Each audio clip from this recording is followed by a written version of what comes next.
dans une profonde dépression. Et c'est de là que part notre super fanfiction. On est votre safe place, nos aventures elles sont space. Alors suis cette chanson dans cette super fanfiction.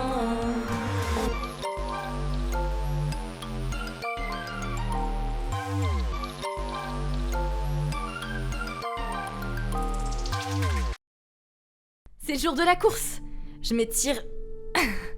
J'ai pas l'habitude de faire du sport, moi. D'habitude, je me fais toujours dispenser à cause de mes blessures. Mais là, je vais faire l'effort. Pour Nathaniel. Heureusement que Yuki s'est trouvé quelqu'un d'autre avec qui faire la course, sinon j'aurais jamais pu faire équipe avec lui.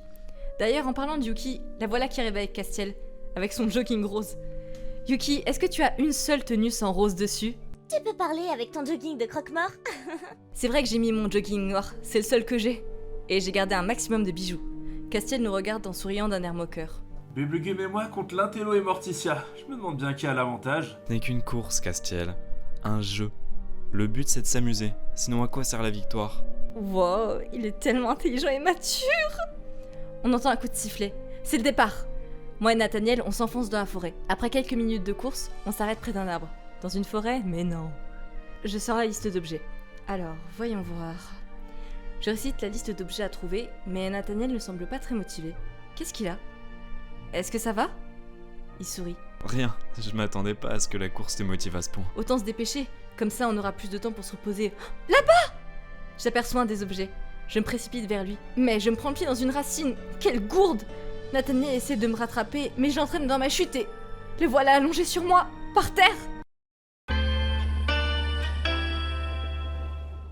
Voilà près de 15 minutes que nous étions partis. Castiel avait insisté pour garder la carte.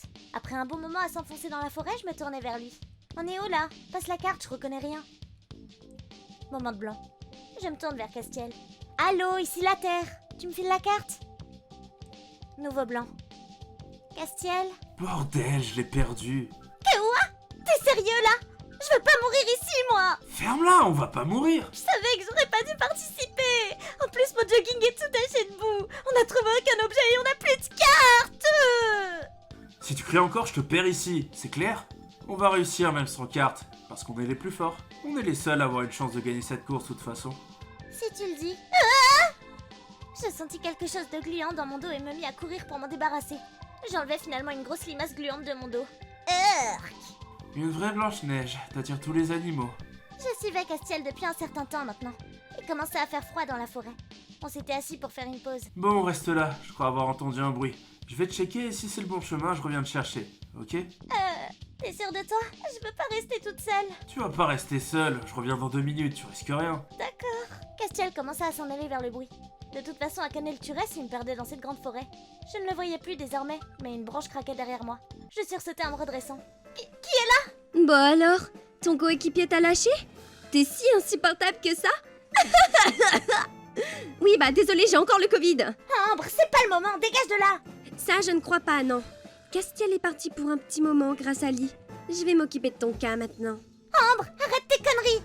Mais avant que je ne puisse me défendre, Ambre m'entraîna violemment avec Charlotte et Capucine jusqu'à une sorte de trou.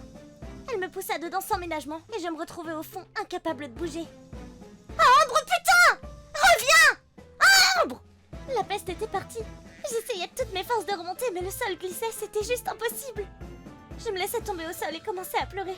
Castiel ne va jamais me retrouver ici. Je vais mourir toute seule au milieu des platanes à cause d'Ambre.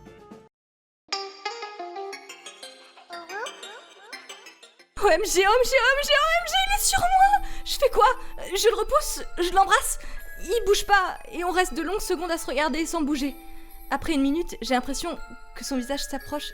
Est-ce qu'il va... Oh mon Dieu. Je sens ses lèvres pressées contre les miennes. Mon visage devient rouge tomate, mais il se lève rapidement. Je suis désolé, j'aurais pas dû... Je l'interromps par un baiser.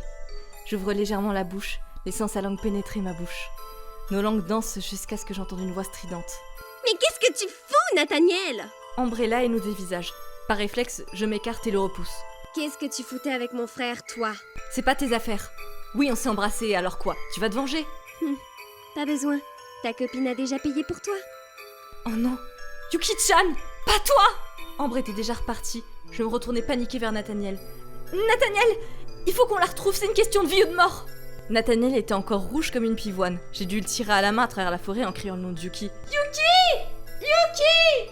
Où tu es? T'as pas fini de gueuler comme ça? Castiel venait de débarquer à travers les arbres, et comme je le redoutais, il était seul. Je me précipitais vers lui. Toi! Si t'étais resté avec elle, elle serait encore en vie! Qu'est-ce que tu racontes, sale pute?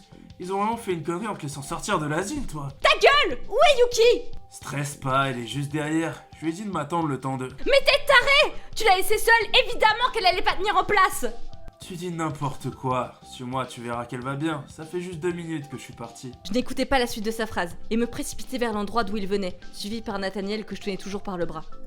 Une fois arrivé vers l'endroit où Castiel l'avait laissé, celui-ci se retourna vers moi, la mine déconfite. Putain, mais elle était juste là. C'est de ta faute si elle a disparu! Ambre lui est tombée dessus, t'aurais jamais dû la laisser! Du calme, Morticia, on va la retrouver.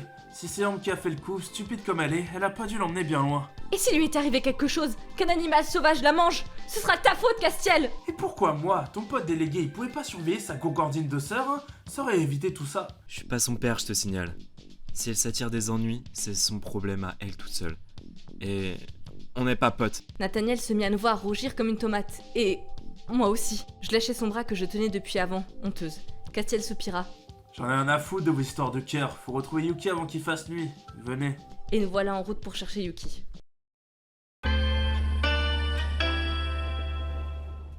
Je m'étais recroquevillée sur moi-même. Ça faisait tellement longtemps que j'étais dans ce trou. Personne n'était là et de toute évidence, Castiel n'était pas revenu me chercher. Je me laissais sombrer petit à petit. Quand soudain, j'entendis un bruit en face de moi. Je relevai la tête et... Non, ce n'est pas... Maman? Elle était là, en face de moi. Comment elle s'était retrouvée dans ce trou? Elle n'était pas censée être là, elle... Non, pas encore. Maman, qu'est-ce que tu fais là? Va-t'en, je sais très bien que t'es que dans ma tête. Elle s'approcha de moi. À mesure qu'elle approchait, les traits de son visage devenaient plus graves. Va-t'en! Fais face à tes peurs, Yuki. Souviens-toi de ce que je t'ai appris. Non, je veux pas! Je veux plus! Tu n'as pas le choix. Il te guette. Tu n'es pas réel, va-t'en! Tout est ta faute, Yuki. Regarde où je suis à cause de toi. Yuki! Je secouai la tête. Ma mère a disparu. Encore une fois. Castiel me regardait depuis le haut du trou, accompagné d'Akane et Nathaniel. Cela me faisait plaisir de voir mes amis. Mais la vision du beau rocker aux cheveux rouges me réchauffe instantanément le cœur. Yuki! Oh mon dieu, tu es là! Tu vas bien? Je me grattais la tête, essayant de me remettre de mes émotions. Ça pourrait aller mieux. J'ai mal à la cheville et je crois qu'elle est foulée. Je t'ai laissé seul à peine 2 minutes. Comment tu t'es retrouvé là-dedans? C'est Ambre et ses copines, elles m'ont poussée. Castiel se tourne vers Nathaniel, le regard accusateur. Le blondinet haussa les épaules. Bref, peu importe. Je m'occuperai d'elle plus tard. Viens Yuki, je vais t'aider à sortir de là. Castiel s'approcha du trou. Puis, aidé par Nat et Akane, il réussit à m'extirper du trou au bout de quelques minutes d'acharnement. Tu peux marcher? Je crois. Ah, ok. Il commença à s'en aller. Je posai un pied à terre et laissa échapper un cri. Visiblement, non, je ne pouvais pas. Ah, c'est bon. Vas-y, bouge pas. Castiel se pencha, puis je sentis mon corps s'élever du sol. Qu'est-ce que tu fais? Bah, je te porte. On va pas aller loin si jette le délégué ou la croque-mort sont chargés. Vu comme c'est des fragiles. Nathaniel et Akane fusillèrent Castiel du regard, mais celui-ci commença déjà à avancer, moi dans ses bras. J'étais rouge comme une tomate. Nous nous sommes enfin retrouvés au début de l'épreuve où Boris, le prof de sport, et Fares étaient regroupés, ainsi que tous les autres élèves. Ils avaient l'air paniqués. Fares fonça vers nous. Où étiez-vous? Nous étions tellement inquiets, nous allions prévenir la police. Calme, on est là maintenant. Yuki était mal en point. Fares tourna la tête vers moi, toujours dans les bras de Castiel, puis vers ma cheville avant de réaliser enfin. Oh mon dieu, Yuki, êtes-vous blessé? Non, je pète la forme là. Castiel, c'est juste mon moyen de transport quotidien. La question était bête, effectivement. Fares semblait totalement désemparé de devoir gérer ça seul. Ambre débarqua de derrière lui en pouffant. T'es vraiment une idiote, Yuki. À cause de toi, tout le monde s'inquiétait, bouffonne. Je grognais, prête à répondre, mais Castiel fut plus rapide que moi. Toi, la blonda, je te conseille de te faire toute petite comme la bite de Nathaniel si tu veux pas d'emmerde. C'est de ta faute si Yuki est tombé dans ce trou. Ah ouais? Et t'as des preuves de ce que tu dis? Castiel se retenait. Je le sentais bouillonner de rage, mais Nat le devança. Ça suffit, Ambre. On a assez de problèmes comme ça. Monsieur Fares, il serait judicieux d'emmener Yuki à l'infirmerie rapidement. Akane à côté de lui le regardait amoureusement. Elle devait kiffer de le voir agir en parfait petit délégué. Moi, je trouvais ça drôle. Fares finit par calmer tout le monde et il demandait à Castiel de s'occuper de moi jusqu'à ce qu'on retourne au lycée. Il avait pris place à côté de moi dans le bus près d'Akane et Nat. Attention!